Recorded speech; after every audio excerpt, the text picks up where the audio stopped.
So it is September 5th, and I'd like to take a few minutes to talk about what the hell we just watched, how we got into this hole that we're in, and what the road is going to look like ahead for us, because I do not think it's very good, at least not in the immediate future.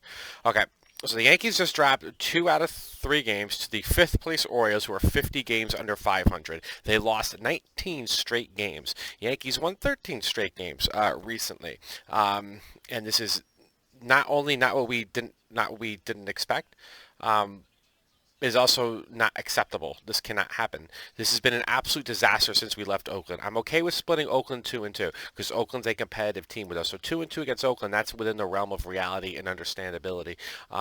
You cannot drop 2 out of 3 to Anaheim. You absolutely cannot drop 2 out of 3 to the Baltimore Orioles, who all the other teams in your division have completely chewed up and spit out. And they took advantage of the Orioles, and we have not taken advantage of the Orioles. That is part of the reason why the Yankees are in this mess right now. We did not take advantage of the games against the Orioles the way all the other teams in our division did. Not only that, we have so many blown leads.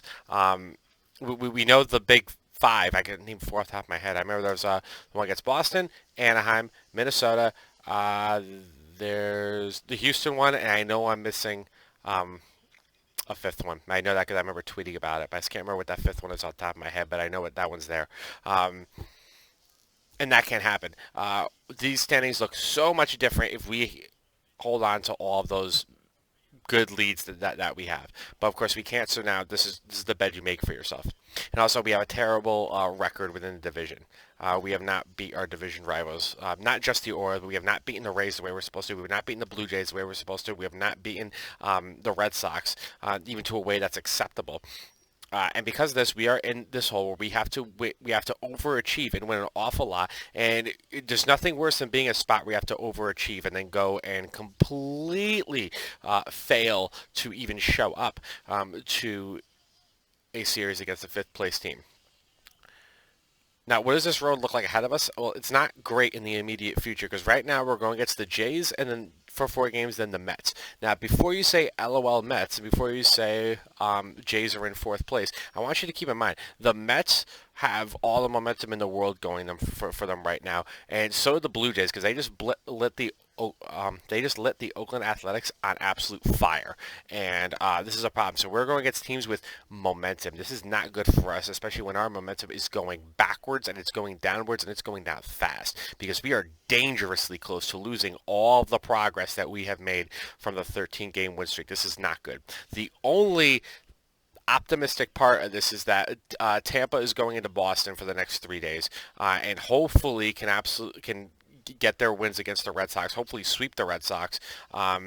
Which at least buys time for the Yankees to do something, and that's the spot where we're in now. Keep in mind, I never thought that getting the division during the winning streak, I never thought that was ever attainable, a real thing. Um, and especially is it now, but we have to focus on keeping home field advantage for the wild card. And frankly, yet not only that, we have to knock Boston out of the wild card because I do not think we beat Chris Sale. If they didn't have Chris Sale, I think I'd be okay playing Boston the wild card. But because of Chris Sale, we do not hit Chris Sale. I do not think we can hit Chris Sale even at Yankee Stadium. For a wild card game, so we have to really hope that Oakland figures some stuff out and really does some makes up some ground for themselves. Or worse, the Mariners go on some sort of miracle run, which is possible. They're not that far out, but we can hope that the Mariners go on some sort of run and take them out. I really do not want to have to face Chris Sale. But we're in a lot of holes right now. We have to overachieve. Then there's no other way around this. That's the hole you made for ourselves. Andrew Heaney does not deserve to be on a major league roster, and I genuinely feel bad for him. I'm not going to crap on the guy like everybody else is. I'm not going to mock him. I'm not going to make fun of him. He was clearly getting emotional in the dugout because I would have too if I had a whole stadium of people absolutely booing me. And I, here's the thing. Here's why I am sympathetic towards him. He does not deserve to be in these spots. I want the best for him. The best thing for him is AAA or like AA. The best thing for him is not to be thrown in those spots. He's constantly put in situations that he cannot and will not succeed in. And I feel bad for him that he's constantly stuck in those spots and he can't figure out a way to get himself out of it. He does not deserve to be here. He deserves to be somewhere else in like the minor leagues. Aroldis Chapman, although he did not pitch today, I do not believe he has a no trade clause, which means we should send his ass somewhere else because he has proven over and over and over and over again he cannot be the one to pitch in big spots anymore. I'm sorry, and I would love the guy. I'm very thankful I got to see him in person a couple of times. I'm very thankful I got to see him pitch in the Yankee uniform. I do not think he has any more benefit to our team anymore, especially at the end of this year. That's money we can unload. And that's money that I think someone like maybe the San Diego Padres might be willing to take on in some way because the Padres need help in their bullpen because they really need to overcome those two teams above them in that division that they have to compete with. And he could be a turnaround for the Padres. So I think on top of the fact that the Padres GM just bites at any shiny object you wave in front of him, I do not think it's unrealistic that maybe send him to a Padres, but we have to find a place to get rid of his money because Chapman, I think, is outdone his course. Same thing with Zach Britton. He's a free agent at the same time that Chapman is. I think both of those have 1 year left. We got to do something with both of them and get them out because they're not helping us anymore. And by default, Chad Green is the one who you have to keep from that, especially because he's making less money. But even Chad Green scares the snot out of me a lot of times. Now, let's talk about Gleyber Torres. He made that play today because he held on the ball for too long. I have been on record. You can find it on the internet in many different places. I have been on the record for saying since 2000, was it 19 that Gregorius went to the Phillies? I've been on the record since then for saying I do not like Gleyber Torres at shortstop. Because he takes too long to get the ball to first base, and when he doesn't, a lot of his errors come from him cutting corners in his fielding in order to make up for that time to try to get the ball there. Now, while he didn't cut a corner today, he did take way too long to get the ball over there, which immediately bit us in the rear end. Gleyber Torres is not a shortstop. I did not like him at shortstop. He should not be the shortstop. Now, here's the loop again to him. Part of me says trade him, which I think would be pretty okay. But here's as far as my emotion goes, but here's why it's going to be a problem.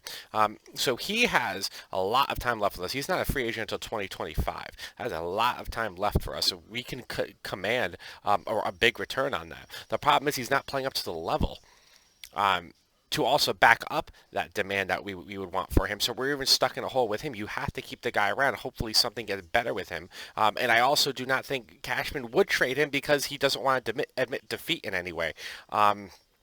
I think if you asked me before this year, I thought if it was between Sanchez, Judge, and Torres, the Yankees would likely want to keep Torres and let Sanchez and Judge walk. At this point today, I think that's completely changed. I think Judge is the one that you keep.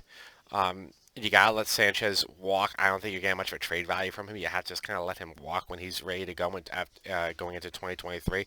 And Torres, I think you find a place to trade for him and find someone else to hang around shortstop until Anthony Volpe is here ready to go.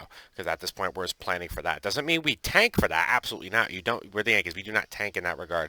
But at this point, we are in find something to do until Volpe gets here. And I do not think Torres is good enough to win us a World Series at shortstop. I hope I'm wrong. I really, really do hope I'm wrong. But so far, no bueno. No bueno, not so far. If the Yankees either lose home field advantage for the wild card, or we miss the playoffs entirely, or we lose the wild card, I think we are going to look on today, September 5th, as that tipping point where it all went downhill from there and we couldn't recover from this point. And I genuinely believe that. Time will tell. I'm not loving this right now.